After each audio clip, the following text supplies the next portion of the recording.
நான்காவது துஆல உள்ள ஒரு சந்தேகம் என்னன்னு சொன்னா, நிறைய பேர் வந்து அல்லாஹ்வுக்கு ஹெல்ப் பண்ற மாதிரி துஆ கேட்குறது. அல்லாஹ்வுக்கே ஒரு எத்தனை பேருக்கு அல்லாஹ் பதில் சொல்லணும் அப்படின்றமா அவன் அப்படி நினைக்கிறது இல்லை. அந்த வார்த்தை பிரயோகங்கள் சிந்தனை எல்லாம் வந்து இந்த கேட்கிற முறையில் அப்படித்தான் இருக்கு. எப்படி கேட்கறது? அதாவது இப்போ ஒருத்தருக்கு வந்து வாகனம் வாங்கணும், ஒரு 20-25 லட்சம் அந்த வாகனத்துக்கு போக வேண்டாம்.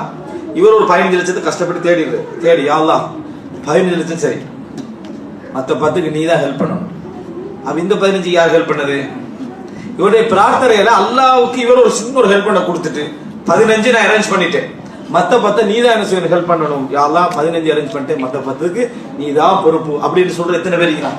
வீட்டை ஒரு மாதிரியா முக்காவாசி முடிச்சுட்டு இறுதி பகுதிக்கு மற்றவரை நீ தான் என்ன செய்யணும், பார்க்கணும். இவர் அரைவாசி பார்க்கணும், அல்லாஹ் தான் அரைவாசி என்ன செய்யணும், பார்க்கணும் என்ற மாதிரியே துஆ இருக்கு. வசதி செஞ்சு கொடுக்குறாரு, வசதி என்ன செய்யறாரு, செஞ்சு கொடுக்குறாரு. இந்த மாதிரி துஆ கேட்கிற நேரத்தில் யா அல்லாஹ் எனக்கு பெரிய அளவுல எல்லாம் தேவையில்லை, அல்லாஹ்வுக்கு ஒரு ஹெல்ப் விளங்கிட்டா, பெரிய அளவுல நமக்கு தேவையில்லை, எனக்கு இந்த அளவுல இருந்தா போதுமானது. சிலர் மறுமையை கேட்கிற டைம்ல எனக்கு சொர்க்கம் போகாட்டியும் பரவாயில்ல, நரகத்தையும் தப்பிடும், இது உனக்கு தேவையா? இதெல்லாம் இந்த துஆவுடைய முறைகள் எல்லாம் நீங்க பாத்தீங்கன்னா இறைவன் மனிதன்ட்ட கேட்கறது போல கேட்கிறது. மனிதன்ட்ட கேட்கறது போல எப்படி கேட்கிறேன்னா, மனிதனுக்கு வந்து எப்பயும் 2 மடங்கு இருக்கும். கொடுத்தா குறைபடும், மற்றவங்களுக்கு செய்யலாம், எனக்கு தேவை இருக்கு, இதெல்லாம் மனிதனுக்கு இருக்கும். அதெல்லாம் நிர்பந்தங்கள் அவன்கிட்ட, அதெல்லாம் அவன்கிட்ட உள ரீதியா நிர்பந்தங்கள். அவன்கிட்ட அப்படி சொல்லலாம். அல்லாஹ்ட்ட கேட்கிற இடத்த ரசூல் ஸல்லல்லாஹு அலைஹி வஸல்லம் சொன்னாங்க, இதா சஅல்தல்லாஹ ஃபஅஸிமில் மஸ்அலா, அல்லாஹ்விடத்தில் கேட்டால் தா என்று கேளுங்கள், உறுதியாக கேளுங்கள். எனக்கு எல்லாம் வேணும் அப்படின்னு கேளுங்க. அதாவது கம்பல் பண்றதில்ல, அதாவது மன ரீதியா உங்களுக்கு அந்த தேவையோட அழுத்தத்தை காட்டுங்க. யாரெல்லாம் எனக்கு இது தேவை, எனக்கு தா இதை அப்படி என்று சொல்லி கேட்கணும். இதை எப்படி கேட்கிறேன்னா, நீ விரும்பினால் தா, விரும்பினால் தராமிரி என்று சொல்ல வேண்டாம் நாங்க ரசூலுல்லாஹ் சொல்றாங்க. அல்லாஹ்ட்ட கேட்கிற நேரத்துல விரும்பினால் தா, விரும்பினால் தராமல் இரு கேளுங்க அல்லாஹ்ட்ட. அல்லாஹ் கேட்பதில் சந்தோஷம் அடைகிறான். கேட்பதில் கஷ்டம் அடைகிற மனிதன்ட்ட தான் நீங்க அப்படி சொல்லணும். ஆனா கேட்பதில் சந்தோஷம் அடைகிற இறைவன்ட்ட நம்ம வறுமை நாள் விஷயத்துல முதலா இந்த பிரார்த்தனையே பிள்ளை. நிறைய பேர் என்ன நினைக்கிறாங்கன்னா, நம்ம செய்யற நன்மைகளுக்காக சொர்க்கம் போறது. நான் கேட்கிறேன், ஒரு மனிதன் காலையில் 8 மணில இருந்து ஈவினிங் 5 மணி வரைக்கும் உங்களோட கடையில எங்கேயோ வேலை செய்யறான். அவனுக்கு நீங்க ஓமான் ரியால் 1000 கொடுத்துருவீங்களா சம்பளம்? ஒரு நாள் சம்பளம் பிடிங்க அப்படின்னு கொடுக்க மாட்டீங்க. ஏன்? அவன வேலையிட தரம் தெரியும் உங்களுக்கு, இவ்வளவுதான் வேலையிட. அல்லாஹ் தஆலா நமக்கு சொர்க்கம் தாரான்னு அந்த வேலைக்குரிய கூலியாது, நம்ம செஞ்ச வேலைக்குரிய கூலியாது. இது கிட்டத்தட்ட அது மாதிரிதான். நம்ம செய்கிற அமலெல்லாம் நம்ம எடுத்து பார்த்தோம்னா, தூங்கினது, உண்டது, வாழ்ந்தது, சந்தோஷப்பட்டதெல்லாம் விட்டு பார்த்தோம்னா ஒரு 2 நாளோ 3 நாளோ என்ன, அல்லது ஒரு மாசமோ 2 மாசமோ மிஞ்ச போது வணக்கம் பாருங்க. அதுக்கு சொர்க்கம் கூலியா வருமா? சொர்க்கம் ஒரு நாள் அதுக்கு கூலியாக என்ன செய்யாது, அதுக்கு வராது. அப்ப சொர்க்கம் இதுல கூலியாக வருகிறது அப்படி என்று சொன்னால், அல்லாஹ் என்ன செய்யறான், ஒரு ஃபதுலாக, ஒரு சிறப்பாக அல்லாஹ் எங்களுக்கு தர கூலி தரல. இதல்ல கூலி தரதான். இந்த சொர்க்கத்துல ஒரு நாள் இல்ல ஒரு அரை நாள் வச்சுட்டு உங்களை வெளியே அனுப்பிடும், அதான் கூலி. அல்லாஹ் சொர்க்கத்தை தருகிறான் என்றால் அவனுடைய அருளாலும் அவனது சிறப்பாலும் உங்களுக்கு அதை அவன் ஒரு ஈகையாக, ஒரு கொடையாக தாரானே தவிர, சந்தோஷத்துக்கு தாரானே தவிர, மகிழ்ச்சியில் தருகிறானே தவிர கூலியாக அது வரல. அதனால தான் ரசூலுல்லாஹ் சொன்னாங்க, எவரது அமலும் எவரையும் சொர்க்கம் கூட்டிட்டு போகாது. அப்ப கேட்கிறாங்க, உங்களையும் அல்லாஹ்வை தூதரே என்று. அவர் ரசூலுல்லாஹ் என்னையும் தான், இல்லா ஐயதகம்மதனி அல்லாஹு பிரஹ்மதிஹி வ ஃபضலிஹி, அல்லாஹ் தனது அருளையும் ரஹ்மத்தையும் கொண்டு என்னை சூழ்ந்து கொண்டாலே தவிர சொர்க்கம் போவதற்கு அமல் எல்லாம் ஒரு சப்ஜெக்டே இல்லை. அமல் அல்லாஹ் தஆலா எங்களுக்கு ஒரு நிபந்தனையாக வைத்திருக்கிறான், இந்த அமல் ஈடுபடணும் என்று சொல்லி. ஆனா அதுக்கு ஈக்குவலான இது கூலியான்னு கேட்டா இல்லை. எனவே சொர்க்கத்தை கேட்கிற நேரத்துல அமலை வச்சு கேட்க, நம்ம தொழுவது கொஞ்சம், அதனால சொர்க்கம் வேணாம், நமக்கு நரகத்திலிருந்து தப்புற மாதிரி தான் போகுது. இப்படின்னு நம்ம அமலை கணக்கெடுத்து துவாலாம் கேட்டுட்டு இருக்க கூடாது. நம்மளது அமல்களை கணக்கெடுத்து துவாலாம் கேட்க கூடாது. அல்லாஹ்ட்ட கேட்கிறது எப்படி இருக்கணும் சொன்னால், இதா சஅல்தும் ஃபஸ்அலுல்லாஹுல் ஃபிர்தௌஸ், நீங்கள் அல்லாஹ்விடத்தில் சொர்க்கத்தை கேட்டால் ஃபிர்தௌஸ் என்ற சொர்க்கத்தை கேளுங்க. ஃபஇன்னஹு அஅலல் ஜன்னஹ வ அவ்ஸதுஹு, அதுதான் சொர்க்கத்துடைய உயர்ந்த தரமானதும் அதுதான் சொர்க்கத்துடைய நடுத்தரமானதும் என்று ரசூலுல்லாஹி ஸல்லல்லாஹு அலைஹி வஸல்லம் சொன்னார். கேட்டா அதை கேளுங்க, உயர்ந்த சொர்க்கத்தை கேளுங்க, உச்சகட்டமான சொர்க்கத்தை தாண்டி கேளுங்க. இந்த அமல்களை கணக்கெடுத்து இறைவன் போடுறது பிள்ளை. ஒரு நாள் ரசூலுல்லாஹ் ஒரு மனிதரை பார்க்க போறாரு. அவர் இந்த குருவி, பறவைகள், மழை பெய்ஞ்ச எப்படி அந்த நராவின் அமைப்புல இருக்குமே, அதாவது ஒரு சிறகுகள்லாம் போய் அந்த அமைப்புல அவர் இருக்கிறார். அவர் அப்படியே இதாகி போய் ரசூலுல்லாஹ் கேட்கிறாங்க, என்ன ஏதாவது நீங்க அல்லாஹ்விடத்திலே பிரார்த்தனை செய்தீர்களா என்று கேட்டாங்க. ரசூலுல்லாஹ் அடையாளம் காட்டுறாங்க, ஆமா அல்லாஹ்விட்ட துஆ கேட்டேன், யா அல்லாஹ் எந்த தண்டனையை நீ எனது பாவங்களுக்கு தருவதாக இருந்தாலும் எனக்கு மறுமையில் அந்த தண்டனை வேண்டாம், இந்த உலகத்திலேயே என்ன அந்த தண்டனைகளை தந்து விடு என்று நான் அல்லாஹ்விடத்தில் என்ன செஞ்சேன் கேட்டேன், எனக்கு மறுமை தண்டனை எனக்கு தாங்க முடியாது கேட்டேன். ரசூல் ஸல்லல்லாஹு அலைஹி சுப்ஹானல்லாஹ் லா துதீகு, அல்லாஹ் உனது செயல்களுக்குரிய தண்டனை இந்த உலகத்துல தந்தாலும் நீ தாங்க மாட்டாய். அவ்வளோ பிழை செய்யறோம், அவ்வளோ பாவங்கள் செய்யறோம். அப்படி இருக்கிற நேரத்தில் அதை நம்ம அல்லாட்ட கேட்டு அல்லாஹ் தந்தான்னு சொன்னா நீ தாங்க மாட்டேன். அல்லாஹ் குர்ஆன்ல சொல்றான் வயஃபு அன் கஸீர், நிறையவைகளை இறைவன் மன்னித்து விடுகிறான். இந்த உலகத்தில் நிறையவைகளை அல்லாஹ் தஆலா இந்த உலகத்திலே என்ன செய்கிறான், மன்னித்து விடுகிறான். அப்படி என்று சொல்லி குர்ஆன் என்ன செய்கிற வருது, வயஃபு அன் கஸீர், நிறைய விஷயங்களை அல்லாஹ் தஆலா மன்னித்து விடுகிறான். எனவே லா துதீகு சுப்ஹானல்லாஹ், நீங்கள் சக்தி பெற மாட்டீர்கள் என்று ரசூலுல்லாஹி ஸல்லல்லாஹு அலைஹி வஸல்லம் சொல்றாங்க. நீங்க சக்தி பெற மாட்டீர்கள். நீங்க அல்லாஹ் இடத்துல துஆ கேட்டீங்கடா, ரப்பனா ஆத்தினா ஃபித் துன்யா ஹஸனா வ ஃபில் ஆখিরাতি ஹஸனா வ கினா அஸாபன்னார். பாவத்திட உச்சகட்டத்தில் இருந்தாலும் இறைவனில் உள்ள பேராசை குறையக்கூடாது.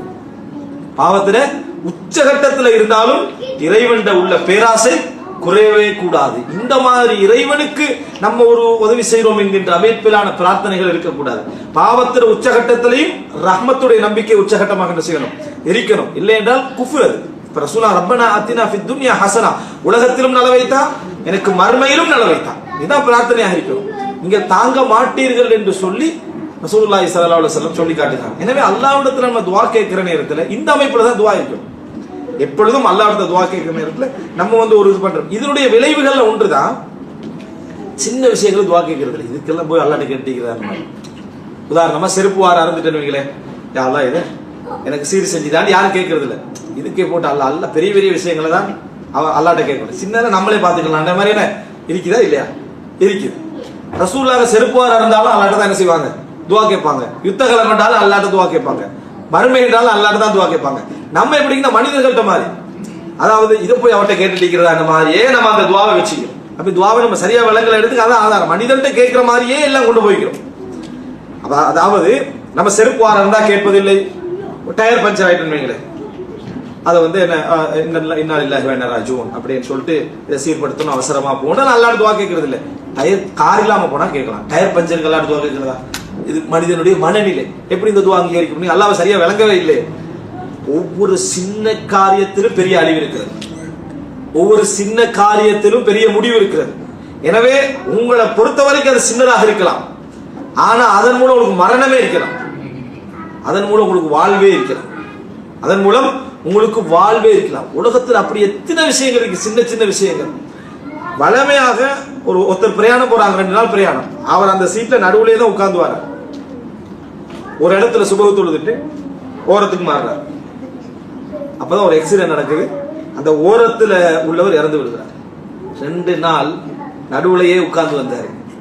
அவருக்கு எதுவும், அதாவது அதே இடத்துல உட்கார்ந்து இருந்தா அவருக்கு என்ன அழிவு இல்லை, அல்லாஹ் ஏற்பாடு. அது அல்லாஹ் ஒரு சீட்டை தான் மாத்தினான். காரணம் அவருடைய மரணம் என்ன, நேரம் வந்து விட்டது, அவர் மரணிக்கணும், சீட்டை மாத்தினான்.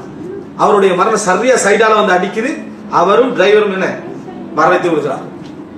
நினைச்சு பாருங்க, இது இங்க நடந்ததில்ல, நம்ம நாடுகள்ல. அப்ப இந்த அமைப்புல நம்ம புரிந்து கொள்ள வேண்டிய ஒரு பிரதானமான ஒரு அம்சம் என்னன்னா, அல்லாஹ் ரப்புல் ஆலமீன் எந்த நேரத்துல எப்படி ஒரு மனிதனுக்கு அழிவை கொண்டு வரும் தெரியும். சின்ன ஒரு சீட் மாறுறதில்லை, நம்மள ஹைரும் இருக்கும் ஷர்ரும் இருக்கலாம். நம்ம ஒன்றை தவிர்க்கிறதுல நம்ம ஹைரும் இருக்கலாம், ஷர் எதுவும் தெரியாது. எனவே சிறியதுன்னு நம்ம நினைக்க வேணாம், அதுல பெரிய ஒரு ஆபத்தை என்ன செய்யலாம், இருக்கலாம் என்பது நம்ம மனசுல நினைக்கிறோம். ஆனா நம்ம துவா கேட்கறது சின்ன விஷயங்களுக்கு கேட்கறது இல்லை, ஆக பெரிய விஷயங்களுக்கும் கேட்கறது இல்லை. அது என்ன, யா அல்லாஹ் எனக்கு ஒரு ஃபிளைட் தான், யாரா நம்ம துவா கேட்போமா?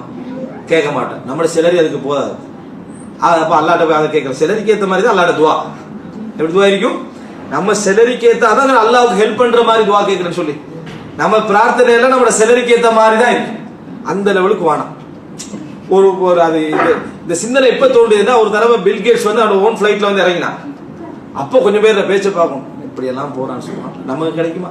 அப்படி அந்த காரோனை பத்தி பேசுற மாதிரி அப்படியே பேசுறாங்க. சுப்ஹானல்லாஹ். அப்படின்னு இவங்க என்ன நினைக்கிறாங்க அப்படின்னு சொன்னால், அல்லாஹ் ரப்புல் ஆலமீன் என்ன, அதான் பில்கேட்ஸ் தேர்ந்தெடுத்துக்கிறான், வழங்கிட்டா தேர்ந்தெடுத்து அவனுக்கு என்ன செய்யறான், ஒரு பெரிய கிஃப்ட வழங்கிக்கிறான். நீ உனக்கு அதெல்லாம் இல்ல, நீ ஈமான்ல எவ்வளவு உச்சகட்டத்தில் இருந்தாலும், அவன் குஃப்ர்ல உச்சகட்டத்தில் இருந்தாலும் உனக்கு ஈமானுக்கு எந்த பிரயோஜனம், எந்த செல்வாக்கும் என்ன, இந்த மனநிலையில நீ போய் அல்லாட்ட துவா கேட்டாலே உனக்கு துவா என்ன செய்யாது, கபூல் ஆகாது. அதனால ஒரு மிச்சம் சின்ன விஷயத்துக்கு கேட்கறது இல்லை, அது தேவையில்லை. அல்லாஹ்வோட உதவி அதுக்கு தேவையில்லை. மிச்சம் பெரிய விஷயத்துக்கு கேட்கறதுல நம்ம சிலரி அதுக்கு போதாது. இப்படி துவா கேட்டா எப்படி கபூல் ஆகும்? எப்பயுமே இந்த மாதிரியான சின்ன எல்லாம் இருக்கு. உதாரணமா ஜக்கரியா அலைஹிஸ்ஸலாம் கேட்ட துஆக்கு எங்களுக்குள்ள வித்தியாசம். எல்லாம் திருமணம் முடிச்சு 5 வருஷம், எல்லா டெஸ்டிங்கும் பண்ணிட்டோம், ஹாஸ்பிட்டல் எல்லாம் போயிட்டோம், எல்லாமே ஓகே, யாரெல்லாம் ஒரு குழந்தைய தான். அதாவது அல்லாஹ்வுக்கு நம்ம அந்த ஹெல்த் ரீதியான ரிப்போர்ட்டை கொடுத்துறோம், எல்லா வாய்ப்பும் இருக்குது, இப்ப நீ குழந்தைய தரலாம், துஆ பாரு, நீ குழந்தைய தருவதற்கான எல்லா சான்சஸும் இருக்கு, இப்ப நீ நாடுறது மட்டும்தான் என்ன இருக்குது. ஒரு சிரமம் இங்க இல்லை, அவங்க வயசாலியா வைக்கிறாங்க, நானே இளைஞனா வைக்கிறேன், மருத்துவ ரீதியான பிரச்சனையும் இல்லை, குழந்தைய தான். எப்படி துஆ கபூல் ஆகும்? அப்ப அல்லாஹ்ட்ட கேட்கிற முறை என்னன்னா, உலகத்துல இவங்க எல்லாம் அல்லாஹ்க்கு ரெடி பண்ணி கொடுக்குறாங்க, ரெடி பண்ணி கொடுத்துட்டு பண்ணி குழந்தைய தான். நம்ம பெத்தனே பிள்ளை ஜக்கரியா அலைஹிஸ்ஸலாம் கேட்டது பாருங்க, அல்லாஹ் நான் வயசாலியா இருக்கிறேன், வயசு போயிட்டு ஏன்னா முடியெல்லாம் நரைச்சிட்டு, அதே போல என் எலும்பெல்லாம் பலகீனமாயிட்டு, என் மனைவியோ பிள்ளைத்தன்மைக்கு இல்லாத ஒரு வயது நிலைமை அடைஞ்சிட்டான், எனக்கு ஒரு குழந்தையை தான். எப்படி பிரார்த்தனை? உலக ரீதியான ரீசன் எல்லாவற்றையும் தலைகீழா இருக்கிறத சொல்றாளாட்ட, யாரெல்லாம் என் நிலைமையெல்லாம் இப்படி இருக்குது, நீ எனக்கு ஒரு குழந்தையை தா. இப்படி இன்றைக்கு எங்கள் நம்பிக்கையோடு உரசுகின்ற ஒரு பிரார்த்தனை வருமோ அல்லாஹ் கபூல் செய்வான். அந்த பிரார்த்தனையோட உள்ள உயிரோட்டத்தை பாருங்க, அவர் சொல்ற காரணங்களை பாருங்க எப்படி. நம்ம அந்த விரிவா சொல்ல மாட்டோமே, அவர் என்ன சொல்றாரு? வஷ்தஅல ரஅசு ஷைபா, என் முடியெல்லாம் பழுத்து விட்டது, வஹனல் அதுமு மின், என் எலும்புகள் எல்லாம் அதாவது பலகீனம் அடைந்து விட்டது, நானும் வயோதிப நிலையை அடைந்து விட்டேன், என் மனைவியோ குழந்தை இல்லாத ஒரு நிலை அந்த தன்மையில இருக்கிறார், எனக்கு உன்னிடம் இருந்து குழந்தையை தான். இதுதான் பிரார்த்தனை. அதாவது உனக்கு முன்னால பிரார்த்தனையுடைய அதாவது அங்கீகாரத்துடைய உச்சகட்டத்தை நீங்க காணணும்டா, உலக ரீதியான சான்சஸ் எவ்வளவு குறைவு என்ற இடத்துல உங்களோட பிரார்த்தனையுடைய நம்பிக்கை எவ்வளவு அதிகம் என்றதை நீங்க பார்த்தீங்கன்னா உங்களோட சோதனை புரிஞ்சு கொள்ளுங்க. அதாவது உலக ரீதியான சான்சஸ் குறைவு, உங்களோட பிரார்த்தனையில நம்பிக்கை அதிகம், கபூலுக்கான வாய்ப்பு அதிகம். அங்க இல்ல நபி மூசா அலைஹிஸ்ஸலாம் யாரோட வந்தாங்க? அதான் ஃபக்திமா அன்த காத் இன்னமா தக்லி ஹாதிஹில் ஹயாத்தத் துன்யா, நீ சொல்லுகின்ற வேண்டிய தீர்ப்பை சொல்லிக்கொள், நீ இந்த உலகத்துல தான் தீர்ப்பை சொல்வாய். ஃபிரௌனுக்கு முன்னால அவ்வளவு தைரியமாக சொன்ன சமுதாயத்தோட தான் வந்தாங்க. எங்க வந்தாங்க? கடலோரத்துக்கு. ஆனா அவர் அந்த நிமிடமும் அவங்கள நம்பல. யார் நம்பல? உசுரையே கொடுக்கக்கூடிய கூட்டம் பின்னால் இருக்க நினைச்சாங்களே, அவர்களை நம்பவில்லை. அதான் முக்கியம். இல்லாம இருந்தா எந்த நம்பிக்கை இருக்குமோ, இருந்தாலும் அதே லெவல்ல தான் அந்த நம்பிக்கை என்ன செய்யணும் இருக்கும். அவங்க கடலோரத்துக்கு முன்னால வந்த உடனே கால அஸ்ஹாபு மூசா இன்னா லமுத்ரகூன், மூசாவுடைய தோழர்கள் சொன்னார்கள் நாங்கள் அகப்பட்டு கொண்டோம்.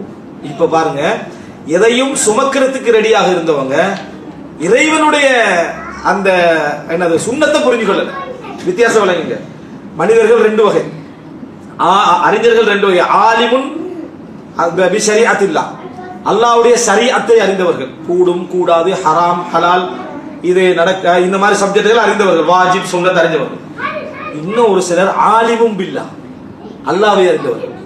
அல்லாஹ்வுடைய ஷரீஅத்தை பற்றி அவங்களுக்கு நாலேஜ் என்ன குறைவாக இருக்கலாம், ஆனால் அல்லாஹ்வை பற்றி அறிவு அவங்களுக்கு இருக்கு. அப்படின்னா அல்லாஹ் எப்படி இந்த இடத்தில் செயல்படுவான், இறைவன் இந்த இடத்தில் என்ன எதிர்பார்ப்பான், இந்த அறிவு அவங்களுக்கு ஷரீஅத் அறிவு இருந்துச்சு, பொறுத்தாங்க. ஆனா அல்லாஹ்வை பற்றி அறிவுங்க இருக்கல. அல்லாஹ்வை பற்றி அறிந்தவராக யார் அதிகமா இருந்தார் அந்த இடத்துல? மூசா அலைஹிஸ்ஸலாம். மூசா அலைஹிஸ்ஸலாத்தை பார்த்து சொல்றாங்க, கால அஸ்ஹாபு மூசா இன்னா லமுத்ரகூன், நாங்கள் அகப்பட்டு கொண்டோம்.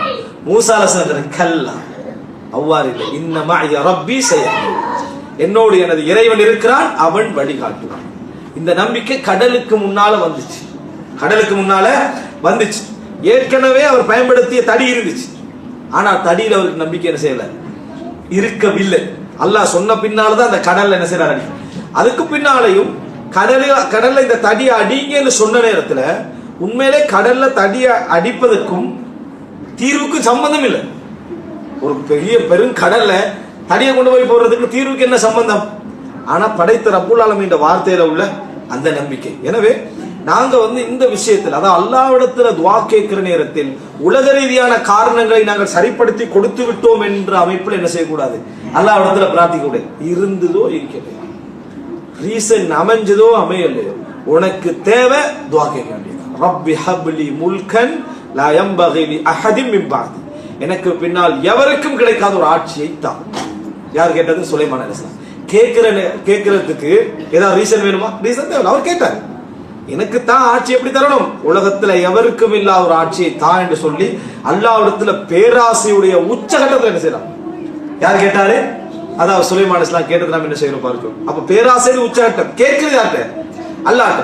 அல்லாஹ்விடத்தில் பேராசையோடு கேட்பதில் எதுவும் பிரச்சனை இல்லை. சிலர் அப்படி ஒன்று இருக்கு, அல்லாஹ்ட்ட கேட்கிற டைம்ல இதெல்லாம் போய் அல்லாஹ் கேட்டா அல்லாஹ் என்ன நினைப்பாரு?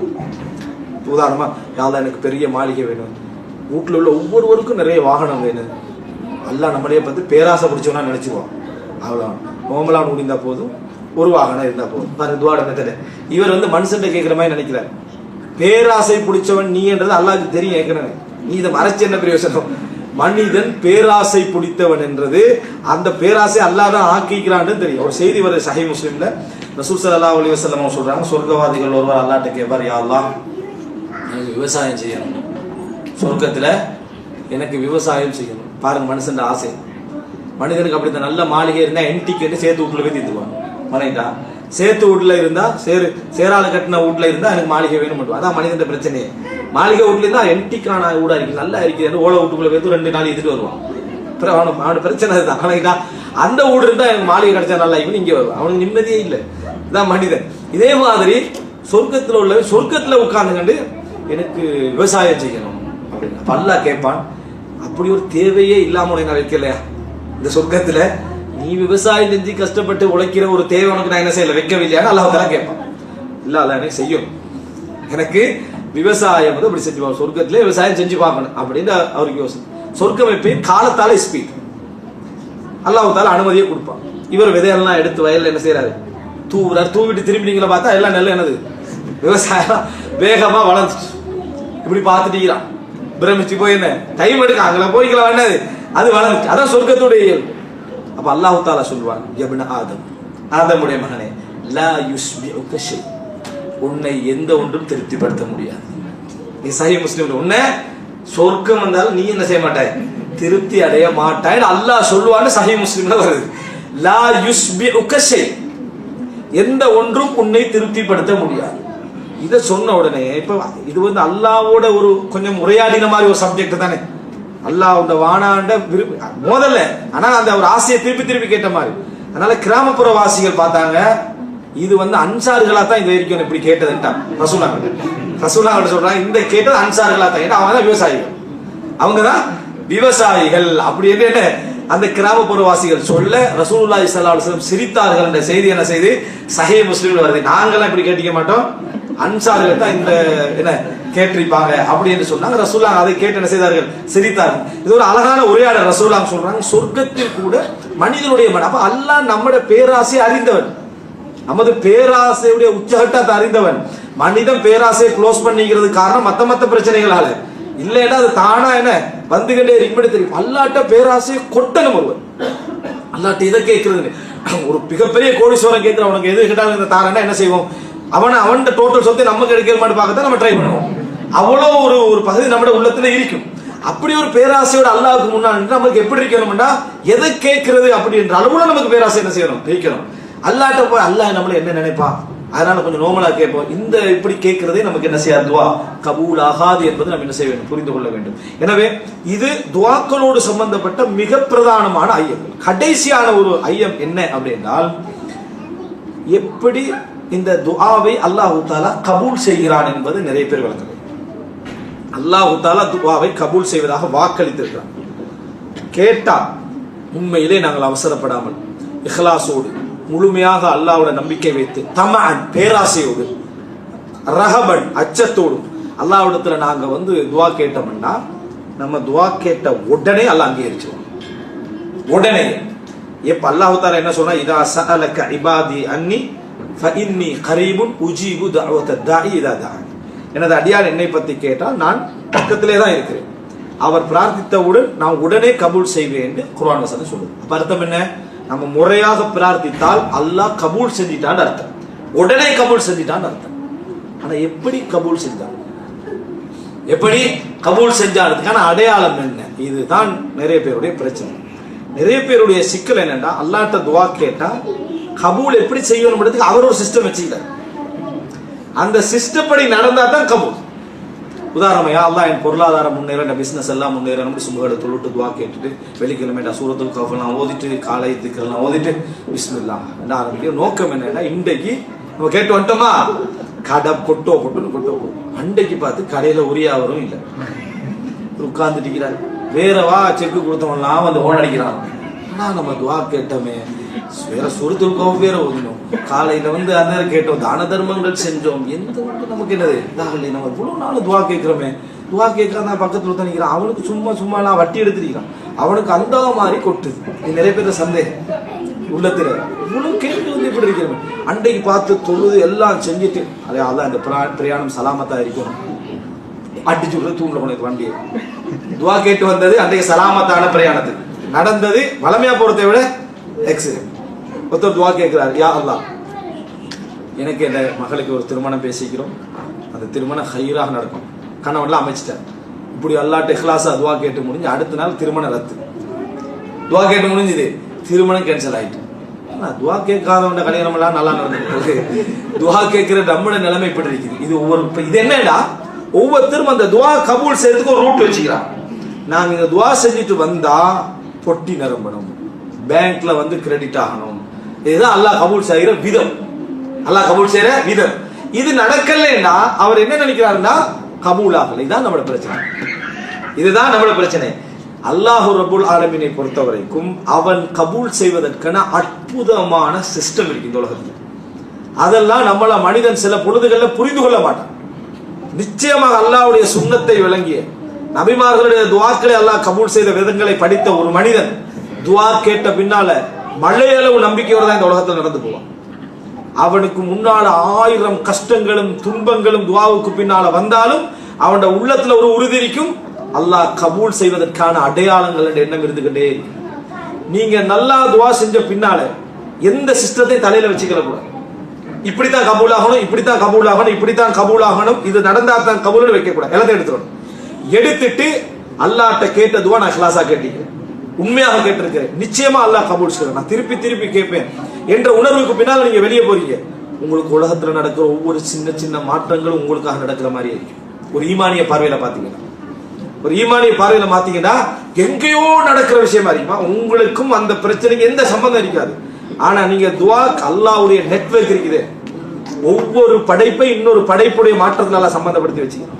அது அணுவணுவால சம்பந்தப்படுத்தி வச்சுக்கிறோம். எங்க அசைச்சா இந்த உலகத்துடைய பல்லாயிரம் பேர் துவாவை ஒரே நேரத்தில் கபூலாக்க யாருக்கு தெரியும்? அல்லாஹ் ரப்பல் ஆலமீனுக்கு தெரியும். எனவே நம்ம சிஸ்டம் போட்டு கொடுக்க கூடாது. துவா கேட்டுட்டு வெளியிறங்கணும். அதுக்கு முன்னால் உங்களோட கண் முன்னால நடக்கிற ஒவ்வொன்றும் என்ன துவாவுக்கான கபூல் தான் என்று ஒரு மூமின் பார்ப்பான், விளங்க உனக்கு அது நஷ்டமோ உயர்வோ. உதாரணமாக ஒருத்தர் துவா கேட்டுட்டாரு, துவா கேட்ட அடுத்த நாள் அவர் அன்றாடம் நடக்காத மாதிரியான ஒரு மாற்றம், நஷ்டமான மாற்றமோ நல்ல மாற்றமோ நடக்கும்டா, துவா அல்லாஹ் கபூல் செஞ்சிட்டான். நஷ்டத்தை பார்க்க கூடாது, நலவை பார்க்க கூடாது. அல்லாஹ் ரப்புல் ஆலமீன் எனக்கு சிறந்தது ஒன்றை தேர்ந்தெடுக்கிறான், அதான் அர்த்தம். நல்ல முறையில துவா கேட்ட ஒரு திருமணம் ரத்தம் ஆகுதான், அல்லாஹ் ரப்புல் ஆலமீன் நான் அறியாதவற்றை அறிந்தவன், அவன் நம்மளோட துவாவை சிறந்த முறையில கபூல் செஞ்சுக்கிறான் அர்த்தம். என்றைக்கு இந்த நம்பிக்கை நமக்கு வருகிறதோ அப்ப ஒருத்தர் பிள்ளையை கேட்கிறாரு, பிள்ளையை கேட்டு 10 வருஷமா துவா கேட்கிறாரு, அவருக்கு கிடைக்கல. ஆனா துவா கேட்காம வாழ்க்கையோட சம்பந்தப்படாம ஈமானோட சம்பந்தப்படாம இருந்தது கிடைக்குது. வேற என்ன நினைக்கணும்? அல்லாஹ் என்ற துவாவை சிறப்பான முறையில் அல்லாஹ் என்ன செய்யறான், கபூல் செய்யறான். அதுக்கு நம்பிக்கை இருக்கணும். அல்லாஹ் ரப்புல் ஆலமீன் நமக்கு கேட்ட சந்தோஷத்தை மட்டும் தந்து விட்டால் நமக்கு சந்தோஷம் வேண்டா, அதுக்கு பிறகு நம்ம துவா கேட்காம விடுவோம்னு அல்லாஹ்ட்ட எக்ரிமெண்ட் விடும். இந்த குழந்தை கிடைச்சவரை வேற எந்த துவா நான் என்ன செய்ய மாட்டேன், கேட்க மாட்டேன், அப்படி இல்லையே. அதுக்கு பிறகு எந்த ஆபத்து வந்தாலும் என்ன செய்வோம், கேட்போம். அப்ப அது எல்லாவற்றையும் சேர்த்து ஒரு துவால அல்லாஹ் என்ன செய்வான், நமக்கு தருவான். அதனால பாருங்க, ஒரு 2 உதாரணம். யூசுப் அலைஹிஸ்ஸலாம் கிணத்துல விழுந்த நேரம் அவருடைய துவா என்னவா இருக்கும்? பாப்பாவோட சேரணும், உம்மாவோட சேரணும், என் குடும்பத்தோட சேரணும். அதாங்க ஒரு சாதாரணமான ஒரு மனிதனுடைய பாதிப்புள்ள துவா. துவா கேட்டா அவர் துவா கேட்கிற நேரம் சிரியால இருக்கிறார்.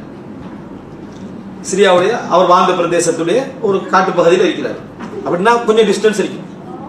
துவா கேட்ட பிறகு ஈஜிப்டுக்கு போயிட்டார். துவா கேட்ட பிறகு என்ன துவா, அதாவது அந்த எதிர்பார்ப்புக்கு பின்னால, கிணத்துல விழுந்த எதிர்பார்ப்புக்கு பின்னால் அவர் எங்க தூரமாக்கப்படுறாரு, ஈஜிப்ட் வரைக்கும் தூரமாக்கப்படுறாரு. அப்ப துவா கேட்டா ஊரு கொஞ்சம் கிட்ட வந்து சேரணும் அல்லது கிணத்துக்கு மேல வரணும்னு பார்த்தா இருக்கிற ஊரை விட்டு அடுத்த தூரத்துக்கு போறாரு. அதுக்கு அடுத்த கட்டம் என்ன, அதுக்கு பிறவாவது ஒரு தீர்வு வந்து அரசு சபையில போய் ஏதாவது நடக்குமான்னு பார்த்தா விபச்சார குற்றச்சாட்டுல நல்லா இருந்ததுக்காக ஜெயில் போறாரு.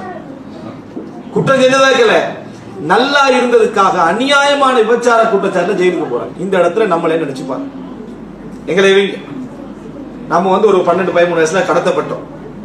அந்த மாதிரி நேரத்தில் அல்லாஹ் துஆ அல்லாஹ் என் குடும்பத்தோடு என்ன சேர்த்து வை என்று சொன்ன பிறகு ஊர் பக்கத்துல இருந்து கடத்தப்பட்டு எங்கேயோ போயிட்டோம். ஹியூமன் டிராபிக் மாதிரி விளங்கிட்டா இன்னொரு ஊருக்கு கடத்தப்பட்டாச்சு. அந்த ஊர்ல அநியாயமான குற்றச்சாட்டுல எங்க சிறைச்சாலைக்குள்ள போயிடும். சிறைச்சாலையில 1 வருஷம் 2 வருஷம் இல்ல 10-12 வருஷங்கள் உட்காரும். இப்ப நீங்க என்ன முடிவு எடுத்துருவீங்க? துவா கொஞ்சம் கூட என்ன செய்யல கபூலாகப்படும். ஒரு சின்ன அடையாளம் கூட இல்லை. 10-15 வருடங்களாக நானும் கேட்கிறேன்னு எதுவுமே நடக்கல அப்படின்றது. வாழ்க்கையில ஒரு மனிதனுடைய 15-20 வருஷம் உழைப்பு என்ன தெரியுமா? ஒரு நல்ல பொசிஷனுக்கு வரணும். அந்த பொசிஷன் நல்லா தயார்படுத்திட்டான். அல்லாஹ் தஆலா ஒரு நல்ல இடத்தை அவருக்கு தயார்படுத்திட்டான். ஆனா அவர் இருந்தது கிணற்றுக்குள்ளேயும் ஒரு வேலைக்காரராகவும் ஒரு சிறைச்சாலையிலையும் தான். ஆனா அவருக்குரிய இடத்தை அல்லாஹ் தஆலா தயார்படுத்திட்டான். அதை கனெக்ட் பண்ணணுமாக இருந்தால் மன்னர் கனவு காணும். மன்னர் கனவு காணுறது கனெக்ட் பண்ணணுமாக இருந்தால் யூசுப் அலைஹிஸ்ஸலாத்தின் மீது அவதூறு வரணும். அவர் வந்து சிறைச்சாலை போகணும். அந்த சிறைச்சாலைக்கு இன்னும் 2 பேர் வரணும். அவங்களுக்கு மன்னர்களுக்கு சம்பந்தம் இருக்கணும். அந்த சம்பந்தத்தை அல்லாஹ் தஆலா கொண்டு வந்து வச்சு அவர் வெறுக்கு முன்னால் அவர் விடுதலை ஆகணும். பாருங்க, அவருக்கு முன்னால் அவர் விடுதலை ஆகணும். விடுதலை ஆனவர் அந்த மன்னரிடத்துல ஞாபகப்படுத்தணும். ஞாபகப்படுத்துறதுக்கு அந்த சபையில் உள்ளவங்க விளக்கம் தெரியான்னு சொல்லணும். விளக்கம் தெரிஞ்சு சொன்னா இங்க வராது. இவ்வளவு அல்லாஹ் தஆலா செய்யறது நமக்கு தெரியாது. அந்த கனவுக்கு மட்டும் யூசுப் அலைஹிஸ்ஸலாம் விளக்கம் சொல்றார். அவ்வளவுதான். 2 கேஸ் எல்லாம் முடிக்கிறாங்க. அதுக்கப்புறம் 3வது கேஸே முடிக்கிறான். டோட்டல் 3 கேஸே ஒரு சப்ஜெக்ட்ல முடிச்சான். சரியா? எப்படி என்று சொன்னால் யூசுப் அலைஹிஸ்ஸலாம் வெளியே வராரு.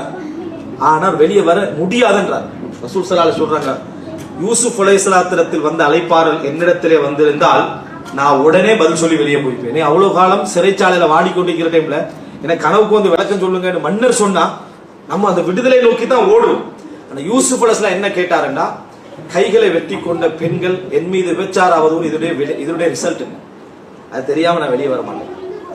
அது தெரியாம நான் வெளியே வர மாட்டேன். அப்பதான் வழக்கு பொருளாதார அமைச்சரிடம் இருந்து எங்க போகுது? மன்னருக்கு போகுது. என்ன நடந்தது பிரச்சனை? இந்த பிரச்சனை என்ன நடந்தது? வழக்க விசாரிக்க வேண்டிய நிலைமை. இந்த எங்கேயோ இருந்து வந்த ஒரு மனுஷன் வழக்க மன்னர் விசாரிப்பாரா? இல்ல.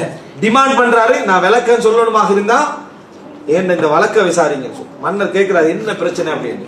அப்பதான் அவங்க எல்லாம் சொல்றாங்க, இதான் நாங்க தான் என்ன இந்த மாதிரி எல்லாம் நடந்து கொண்டு அவர் தூய்மையானவர் தான். தூய்மை வெளியாகி ஃபர்ஸ்ட் முடிச்சிச்சு, அந்த பிரச்சனை முடிச்சுது. 2வது யூசுப் அலைஹிஸ்ஸலாம் விளக்கத்தை சொல்றாரு. ஒரு பெரிய பொருளாதார தீர்வை சிரியா சார்ந்த எகிப்து சார்ந்த இடங்களுக்கு தீர்வா சொல்றாரு. சொன்ன உடனேயே அந்த மன்னன்ட்ட மிகவும் நெருக்கமான இடத்துக்கு மாறிட்டாரு.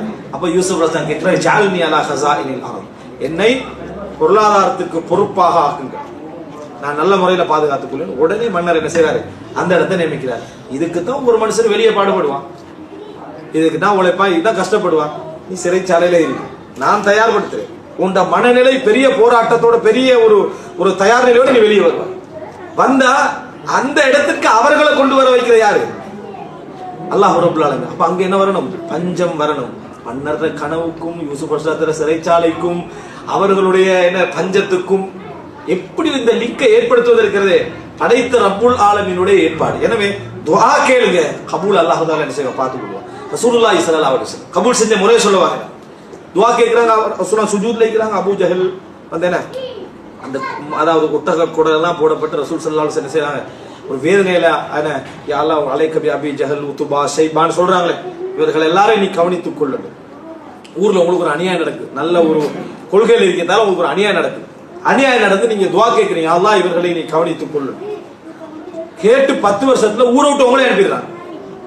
அப்படி நீங்க துஆ கேட்டு 10 வருஷத்துல நீங்க எதிர்பார்த்துட்டு இருக்கிற இந்த இப்போ நடக்கும், இதா நடக்கும் உங்களுக்கு நடந்துச்சு.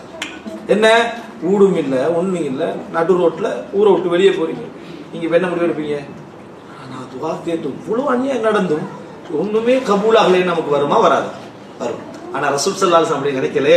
ரசூலுல்லாஹ்ங்களுக்கு தெரியும் அல்லாஹ்வுடைய துஆவுடைய கபூல் எப்படி இருக்கும். முதலாவது அல்லாஹ் என்ன செஞ்சான்டா, அவர்களை விட்டு அல்லாஹ் பிரிச்சான். கொண்டு வந்து அவர்கள் எதனால உனக்கு அநியாயம் செஞ்சாங்க? ஆட்சி. நீ அந்த இடத்துக்கு வா. ரசூலாங்களா இந்த ஈக்குவலான ஒரு இடத்துக்கு வச்சான். மனதால அவர்களை சாகடித்தான். முதல்ல எப்படி இந்த முகமது மதீனால போய் ஒரு ஆட்சியாளராக என்ன செய்யறாரு? விழுறாரு. விழுந்து ஒரு படையை தயார்படுத்துறாரு. படையை தயார்படுத்தி யுத்தம் நடந்து அந்த யுத்த காலத்துல ரசூலாங்க மார்க் பண்றாங்க, இந்த நபர் இங்க மரணிப்பார், இந்த நபர் இங்க மரணிப்பார், இந்த நபர் இங்க மரணிப்பார். யாரை பார்த்து ரசூலாங்க சபித்தார்களோ அவர்களை அடையாளப்படுத்துகிறாங்க. ஒவ்வொருவரும் அந்தந்த இடத்துல செஞ்சாங்க, அச்சுப்பி சகாமல் மரணித்திருந்தார்கள் என்ற செய்தி நம்ம பார்க்கிறோம். எத்தனை வருடங்கள் தாண்டி? 10-11 வருடங்கள் தாண்டி. எனவே துஆவுடைய கபூல் நீங்க கேட்ட துஆவை விட அல்லாஹ் பன்மடங்காகத்தான் தருவான். நீங்க என்ன கேட்டீங்களோ அதுக்கு மற்ற சூழல்களை எல்லாம் தயார்படுத்தி ஒரு அற்புதமான வடிவில் அல்லாஹு தாலா உங்களுக்கு என்ன செய்வான்? தருவான். எமது அவசரத்தின் காரணமாக சில பொழுதுகளில் அல்லாஹு தாலா அந்த துஆவை மாத்திரம் கபூல் செய்ய வாய்ப்பு, மற்ற அருள்களெல்லாம் உங்களுக்கு சேர்க்காமல் அல்லாஹு தாலா என்ன அப்படி செய்ய வாய்ப்பு இருக்கிறது. எனவே நாங்கள் அல்லாஹ்விடத்திலே ஒரு துஆ கேட்கிற நேரத்தில் இந்த நம்பிக்கை, இந்த விளக்கங்களோடு அல்லாஹ் கபூல் செய்து விட்டாண்ட உறுதியான நம்பிக்கை. நம்ம துஆ செஞ்ச பிறகு நம்ம திருமணம் ரத்தாகுதான், துஆவுடைய நல்ல விளைவுகள்ல உண்டு நினைக்கணும். ஒரு மூமின் நஷ்டமடைகிறோமா? எத்தனையோ பேருடைய நஷ்டத்துக்கு பின்னாலதான் இந்த வெளிநாட்டு வருகை இருந்தீங்க. பிசினஸ் போட நினைச்சிருப்பாரு, எல்லாம் மூடி விட்டுருப்பான். அதை செய்யறான், அதெல்லாம் மூடி விட்டுருப்பான். இங்க வந்திருப்பாரு, நல்லா உழைச்சிருப்பாரு, குடும்பத்தை பார்த்து, தன்னையை பார்த்து, சமூகத்தை பார்த்து, மார்க்கம் கிடைத்தவர்கள், இப்படி என்று பலவிதமான அருள்களுக்கு அல்லாஹ் உங்களுக்கு இன்னொரு வழியை என்ன செஞ்சிருப்பான்? காரணமாக்கி தடுத்து அல்லாஹ் உங்களை என்ன செய்திருப்பான்? உருவாக்கி இருப்பான். எனவே துஆவை சிறந்த முறையில் புரிந்து அந்த துஆவுடைய வழிகாட்டலை மனதிற்கு எடுத்து பிரார்த்திக்கக்கூடியவர்களாகவும் அல்லாஹ்வின் மீது அளவில்லாத நம்பிக்கை வைத்தவர்களாகவும் அல்லாஹ் தஆலா எம் அனைவரையும் ஆக்கியல் புரிவானாக. هذا ما عندي والعلم عند الله واقول قولي هذا واستغفر الله لي ولكم.